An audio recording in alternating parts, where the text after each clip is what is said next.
Back. Hey guys, welcome back to the NoVexPodcast. Okay, Sheesh. we're here for another episode. You're here with your girl Auntie Faith, and also, who do I have here with me? Hey, Chidi. What's good? What's going on? We're here, man. We're back. I'm glad I have Faith back. He missed me last episode. I did miss her. I really did miss her. Like I was talking to my boy Azanti, and I was like, wait, where's Faith? Faith? But she's back. She's Okay, back, I know y'all man. missed me too. Yeah. And today we wanted to do a host check-in. I think it's good, to check in on each other sometimes. Right. How are you doing socially? How are you doing mentally, emotionally? How are things going on in your life? Right. So we wanted to do a host check-in just to remind you, our viewers, to always check in on your friends. Always. It's important to always remind your people that you're there for them. Always. So, Chidi, how are you doing? I love that. That's a great question. Right? I'm great. Life is literally today, as I'm sitting here right in front of you. Life's amazing. That's Why? good. Because I'm here. I'm alive. My family's here and alive. Amen. We're all healthy. My friends, my family. You know what I mean? Like, Amen. I like to boil things down to the basics, and I Yeah. like to practice simple gratitude. And I mean, it kind of seems like I'm insane sometimes, but like a lot of the times, but I feel like that just helps me get through it. Honestly, Yeah. like practicing such simple things. Yeah. I mean, that aside, I'm good though. Like I'm good. I mean, grateful, man. Like just to be able to wake up and have breath and Thank you, Jesus. Hallelujah. work and hang out with my friends, my family, do my hobbies. You know what I mean? Like it's like it's great. Yeah. What about you? I think just living a life of gratitude is very important. Right. Because once you're able to be grateful for what you have, you can receive more. Right. And I am in that exact same boat. Just grateful for my family, for my friends, my support system. Man. I'm grateful to be able to wake up every morning, to be able to have all four limbs, just like simple things. Healthy. Like, dude, literally. Healthy. Am I tripping, or is it like literally the older you get, just the more grateful you get? Oh, seriously. yeah. I mean, we're still extremely young. Yeah. Anybody who's, honestly, in my opinion, anyone who's under 50 years old, it's like, is young. And he was under 60 years old is young. So you're telling wait. Listen, hold on. He said 50 first. So you're telling everybody that's 50 and above, you are old. Did you hear that? All our older, audience. Hey, He's calling you old. If you're over 50. Old and seasoned, man. Seasoned vet. There's With nothing wrong with great being time old, comes though. great wisdom, There's nothing wrong with being old. Exactly. With great time comes great wisdom. exactly. Amen. Amen. Where was I even going with that? Yeah, What was I saying? You were just talking about, being grateful. The older you get, the more grateful you get. Yeah. Honestly, like, no matter what age you are, like, if you can lock in right now, even if you're 17, like, lock in and be like, dude, okay, cool. I might have gotten cut from my basketball team.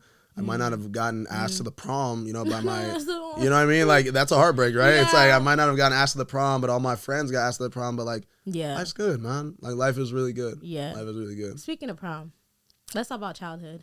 Right. Did you get asked to the prom? No, because guys get asked to say Oh, you're right. Did you ask? That's what I say. Did you ask somebody else to prom? Yeah, I did. Oh, that's cute. I did. I didn't get asked to prom. No way. What? It's because I was too cute for all them little boys. Of course. Where'd you grow up at? So I grew up. Give me a little biography on. I grew up in the Valley. You know where the Valley is? That's where I grew up. Okay. I was Which born in valley? Nigeria, the San Fernando Valley. Okay. Yeah, I think so. Okay. I grew up in the Valley. I went to a small high school, literally graduating class of 50 students. What? From where? Like a private school? No, it's not a private school, charter. Okay.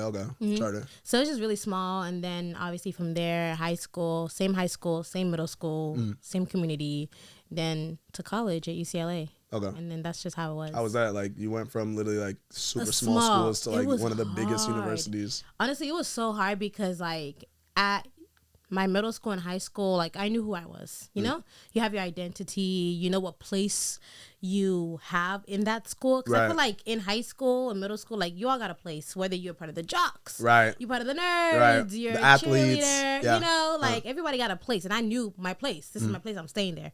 But then you get to a college where there's like thousands of people in one class. What's my place? Right. I mean, yeah. I'm no longer a cheerleader. Yeah. I'm no longer the smartest person in the classroom. Who am I? Yeah. Identity crisis. Like literally. Yeah. I know what I mean. And so I was like, first year was hard because I said, okay, what is my community? Who is my community? Who am I supposed to be around? And then it really gets you thinking, like, what is my place in life? Yeah. Hell yeah. You know what I mean? And dude, you know that exact feeling? I feel like a lot of people, the vast majority of us, we carry that outside when we graduate from college. Yeah. And then we go into the real world, and it's like we're in our day-to-day jobs and, you know, we're doing our hobbies or whatever, even if you're great, you know, able to do that. And then you're kind of like, you take a step back sometimes and you're like, damn, like what is my place? Yeah, where am I at? What is my place? And that leads to imposter syndrome. Yeah. Because then you don't know where you fit in, so then you just don't think you fit in, period. Right. Yeah. And then you're like, okay, then why am I here? Because I don't think I'm meant to be here. Yeah. And then you start feeling bad. Yeah. Right? Mm-hmm. And I that was tough, freshman and sophomore year, because I'm trying to figure it out. And then that's how I started to get into more of my community. I'm a very big advocate of culture. Okay, right. Like, I grew up around a lot of Nigerians. Good. So, good. Woo! So I said, okay, now I'm gonna just join NSA, Nigerian Student Association. Okay. Like, let me just be a part of as I'm already Nigerian. In high school or in college? In college. Okay. Because it's like, that's the one thing I know. Right. It's being my Nigerian. Blood, I'm Nigerian. Yeah. no matter what. There's no, as in, no matter what, at least I know that. Yeah. Let me go into that. And so I just dove right into that. Got into board, became president, junior and senior year. And then that's literally what helped me figure out who I was in life. So you were president of your NSA. Mm-hmm. Wow. How was that? Miss President, you know. Jeez. Talk to her nice. Talk to him. How was it?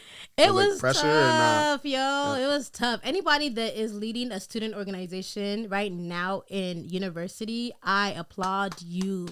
That thing's not easy, yo. Facts. Because the school expects you to do finances. The school expects you to figure out, you know, all the different events you're going to do by yourself. No. The school expects you to basically do everything. And you have no idea how to do it all. Right. Like, you have a team though, right? You have a treasurer, of course. Secretary. You have a whole board, of course, to help you out. But it's like we're all trying to figure it out together at the same time, you know? Yeah. So that was one of the biggest challenges, like figuring out how to put on one of our biggest events, which is our culture show. Right. That a lot of people come. Yeah. And then free food for everybody.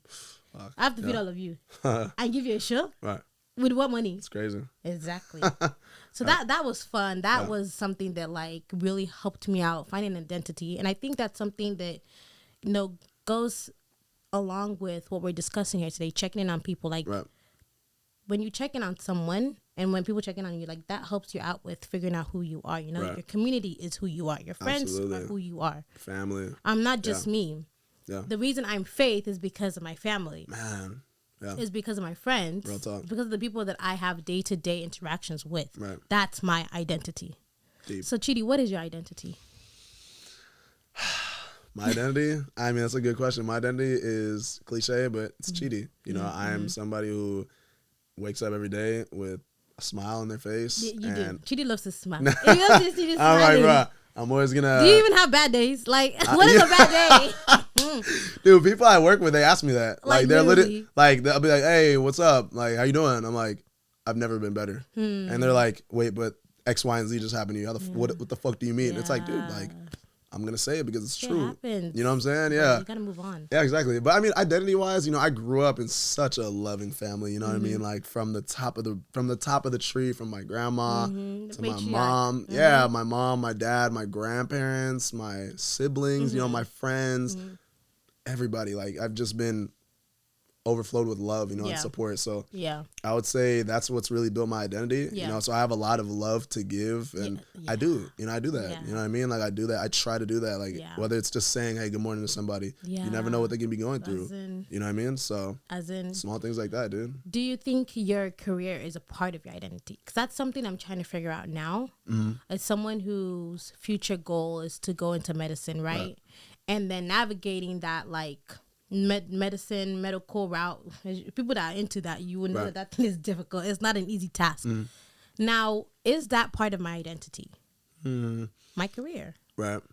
I mean, I hope that everybody would do something that they genuinely love. Like, not just for the love of the money. Because, like, you know, medicine, whether it's a nurse, doctor, NP, whatever it is, it's like, and anything in between, it's a lot of money. Oh. You know what I mean? So it's like, I hope that people are doing it for the right reasons. Of course. You know, not just for the money. Because if you're doing anything for the money, it's never going to work. It's eventually going to wear off, no matter how much money it is. We saw that with COVID when it was like a lot of physicians, even though there was like a lot of physician burnout and things like that, a lot of them quit as well.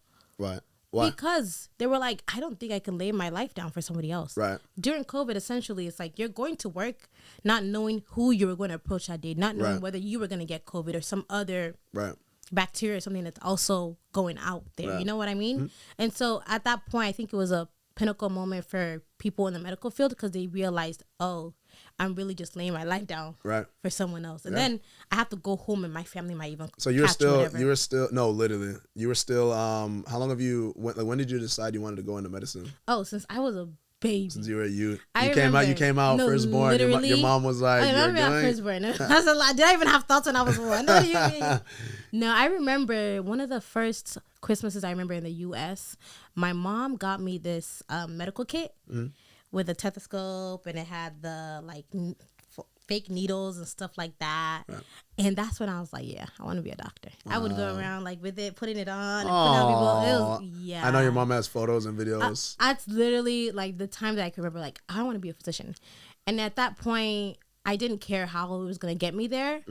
It was just like, this is what I want to do. And I didn't even think of it as a big deal. I was just like, I want to be a doctor. Like, you see doctors everywhere. You see nurses everywhere. Yeah. But then getting to college, you're like, oh, it's no easy to know. You're like, this is why people don't become doctors. Exactly. Right. This is why there are few doctors. This is why there's even fewer Black doctors. Yeah. You know what I mean? So that journey has been trying. Right.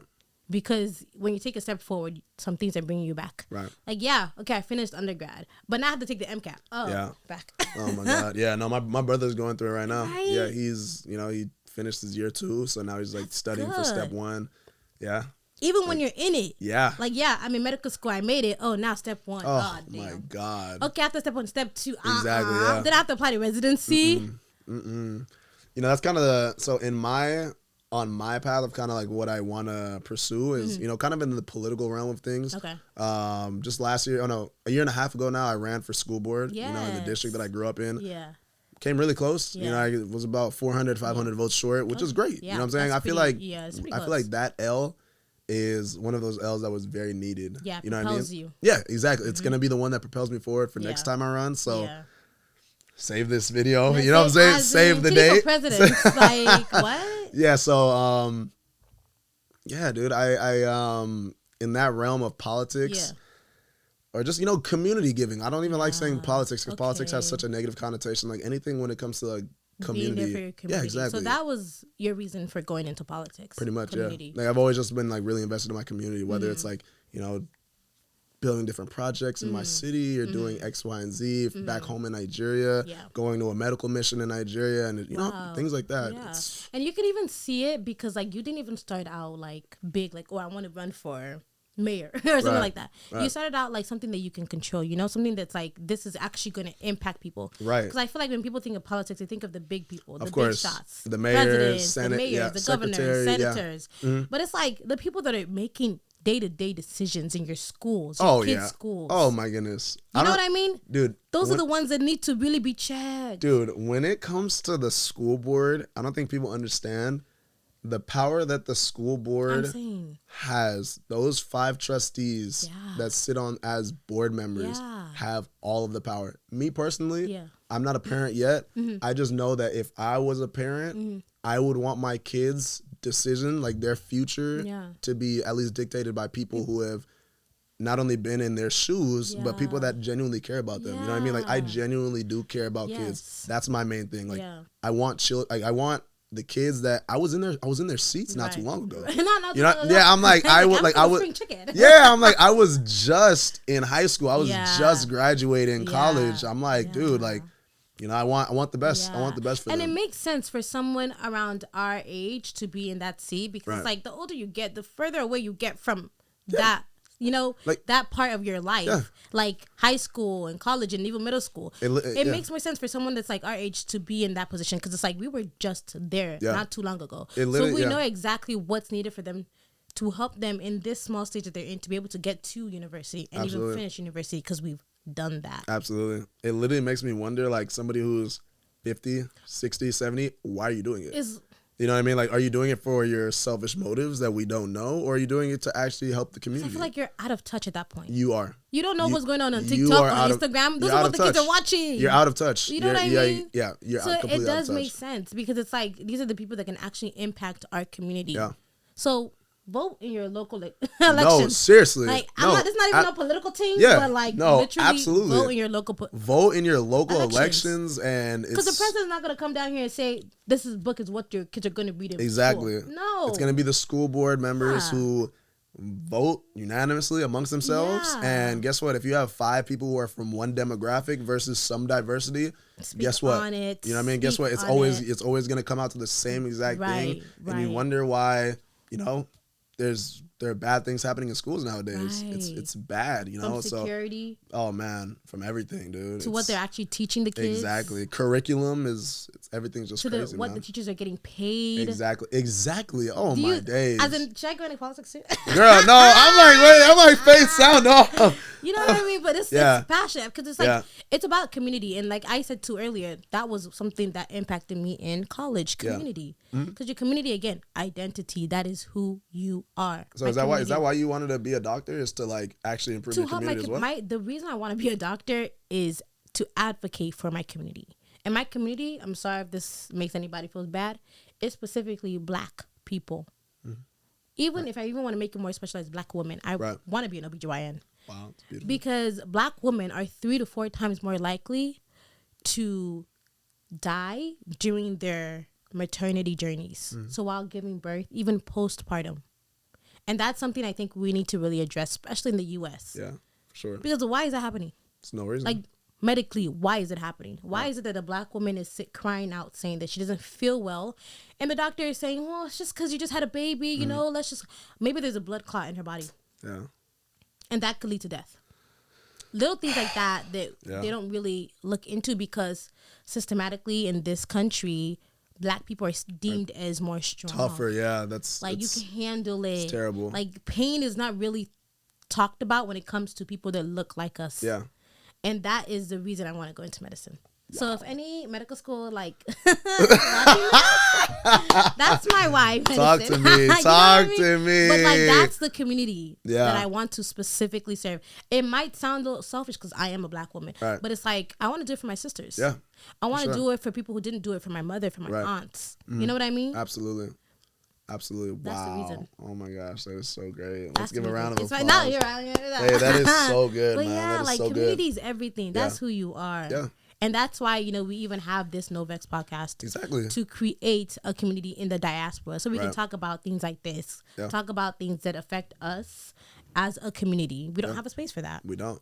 There's not. And that's why I'm so grateful for whenever we're able to sit down in front of each other and, you know, sit in front of the mic and really just break bread and talk. Yeah, seriously. And let people know about who we are and talk more so about things that really impact us. Absolutely. So I'm glad you're able to speak about that politics thing because I feel like that's going to touch a lot of people who are interested in politics who don't know where to start. Right. Do you want to give something out to them? Let them know, like, where do I start as a Black man who is interested about advocating for my people? Where can I start to actually be there for my community? I would say start where you live. You know, start where you grew up, and you know, even if it's something as small as going back to the elementary school that you went to, or going back to the middle school that you went to, and you know, visiting the teachers and going to an event and just talking to the kids, because that's what's important. Talking to them, and then from there you just grow. So you'll be talking to the kids, and then you'll be able to build relationships with them and the teachers, and build with schools and build with businesses and organizations, and then before you know it, then you're almost like a news hub in your city, and then you know everything's positive. You're giving positive information, positive outlets, positive just everything. You know, it takes a lot of time and dedication, which is why no one does it. But you know, if you want to advocate in your community, it's hard work, but you know, it can be done. It's just consistency. Yeah. You know what I mean? I think that's great advice, Chidi. Honestly, that's going to definitely help somebody out there. Thank you. So if you want to be there for your community, go do it. Don't let anything stop you. Absolutely. Because your community is who you are. Absolutely. And lastly, you, right? Gonna be a big time. Okay, you're already on the way, but you lastly gonna be a big time hotshot doctor, right? No, dead serious. You're gonna be a doctor. Yeah. I mean, dude, being Nigerian, you know how many Nigerians, you know how many kids are from middle school knowing that they want to be nurses, doctors, even lawyers, engineers, anything, right? You just happen to be going down the doctor field. What is your advice to somebody who's watching that wants to go down the medical field and, you know, be a nurse and or a doctor? Like, it can be anything. What's your advice? My advice is do not give up. Because the medical field is something that is daunting. Like that journey, if you really look into it, you see how many years it takes you to get there. You're like, dang, I have to do X amount of years just to become what I want to become. Right. Just to help people at the end of the day. I understand it's a lot of education and things like that. But sometimes I feel like systematically there are things that could be done to make it, you know, condensed. Don't give up. Persevere, because it will be worth it at the end of the day. Right. Even me, I'm still in the journey, but I have to remind myself every day, Faith, there's a reason you want to do this. Right. Continue to do this. Right. And when you continue, you'll see the joy in it. You know? Just continue to see a joy in it. Little by little, you'll understand, okay, there's a reason why I'm doing this. Right. So just don't give up. Don't give up. Don't give up. Don't give up. It's that simple. Don't give, like, literally, as long as you don't quit in something in life, your chances are you're probably going to make it, honestly. As long as you don't doubt yourself. You have the faith. If I'm telling you, faith. I'm telling you, as long as you don't doubt yourself, as long as you don't, you know, keep negative people around you who are going to weigh you down. I was like, dude, you're going to achieve whatever it is that you put your mind to. Yeah. That's for anything. That goes for anything. So. Oh my gosh, this is such a great conversation. I feel like I just got free therapy. Hey man, listen, man. No deductible. Let me cut my insurance. Like, boost my insurance. Thank you guys for listening to this episode. We had a great conversation about identity, about who we are, about our community. And I hope this touches somebody out there to remember, don't give up. You know, your community is who you are. And you're going to go far in this life. Amen. You said it. It said it, man. Just, you know, stay dedicated. No matter what you do, continue to smile, be nice to people, be kind. And just be kind, man. I think kindness and gratitude will always win. I love the saying. So let me end it with this. I love the saying, nice people finish last, nice guys finish last. It's just so wrong. Nice people always finish first. It's insecure people who think that, you know, nice guys finish last. I'm telling you, man, like, if you're nice, you're going to win. Yeah. You're going to win. And no matter what you do, if you're nice, you're going to win. Absolutely. Exactly. Absolutely, man. So thank y'all for tuning in. Catch us next time on NoVexPodcast. Until next time. Cheese.